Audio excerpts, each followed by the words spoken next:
আগামীকাল অত্যন্ত গুরুত্বপূর্ণ একটা দিন, কারণ এসআইআর এর প্রতিবাদে এর আগে পথে মিছিল করেছেন মমতা বন্দ্যোপাধ্যায় নভেম্বরে। এরপর দেখা গিয়েছে ফেব্রুয়ারিতে সুপ্রিম কোর্টে গিয়ে সওয়াল করেছেন, আর এবার মার্চ মাসে আগামীকাল ধর্মতলায় ধর্নায় মমতা।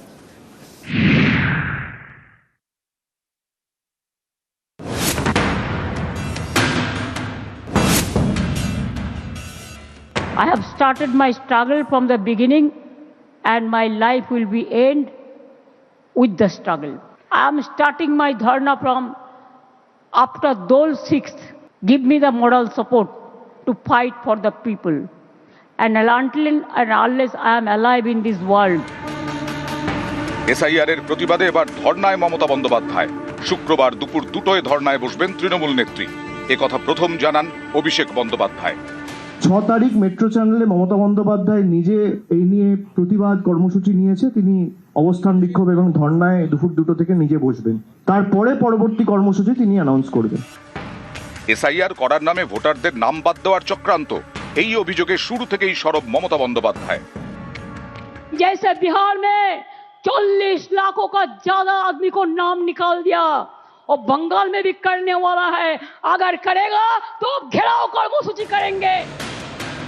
গত অক্টোবরে পশ্চিমবঙ্গে শুরু হয় এসআইআর। লক্ষ লক্ষ ভোটারকে শুনানিতে ডাকা হয়। বাড়তে থাকে হয়রানি। এসআইআর আতঙ্কে অনেকের মৃত্যু এবং আত্মহত্যার অভিযোগ ওঠে। পথে নামেন মমতা বন্দ্যোপাধ্যায়। রেড রোডে বি.আর. আম্বেদকরের মূর্তির সামনে থেকে মিছিল শুরু করেন, শেষ করেন জোড়াসাঁকো ঠাকুরবাড়ির কাছে। মিছিলে তৃণমূল নেত্রীর হাতে ছিল ভারতের সংবিধান। আমাদের নতুন করে প্রমাণ দিতে হবে যে we are Indian citizen or not. এতদিন পর প্রমাণ দিতে হবে। আপনার বাবা মার সার্টিফিকেট নিয়ে আসতে হবে। अगर एक भी आदमी का लोग नाम बात गया तो बीजेपी का गवर्नमेंट तोड़ के छोड़ेंगे। শুধু হুঙ্কার নয়, ফেব্রুয়ারির শুরুতেই দিল্লিতে রণংদেহী মেজাজে দেখা যায় তৃণমূল নেত্রীকে। এসআইআর এর জন্য হয়রানির শিকার হয়েছেন এমন বেশ কিছু পরিবারের সদস্যকে নিয়ে পৌঁছে যান রাজধানীতে। মুখ্য নির্বাচন কমিশনার জ্ঞানেশ কুমারের সঙ্গে সাক্ষাৎ করেন। দিল্লিতে নির্বাচন কমিশনের অফিসের সামনে দাঁড়িয়ে সুর চড়ান।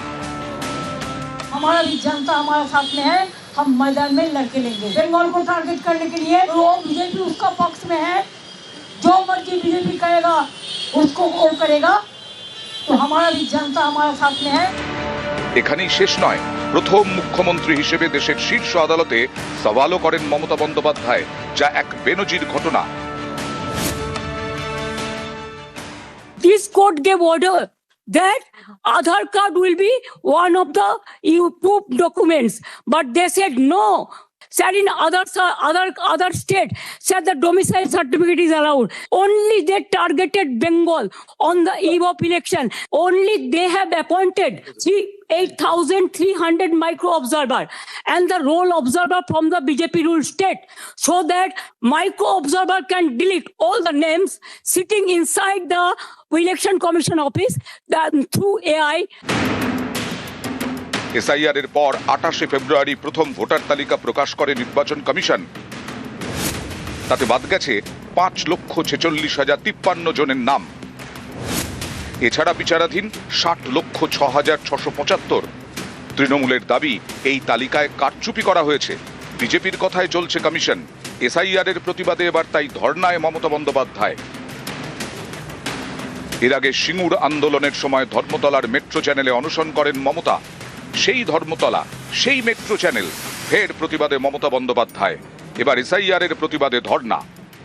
ইলেকশন কমিশন দেখবে যাতে একটাও ভারতের নাগরিকে যাতে ভোট অধিকার না দেয়, রক্ষা করার দায়িত্ব তার। যে রক্ষা করার দায়িত্ব সে হরণ করছে, ভোট অধিকার হরণ করছে। তার প্রতিবাদ নিশ্চিতভাবে আমাদের নেত্রী মমতা ব্যানার্জি, আমাদের সাধারণ সম্পাদক অভিষেক বন্দ্যোপাধ্যায় তার প্রতিবাদ করছেন।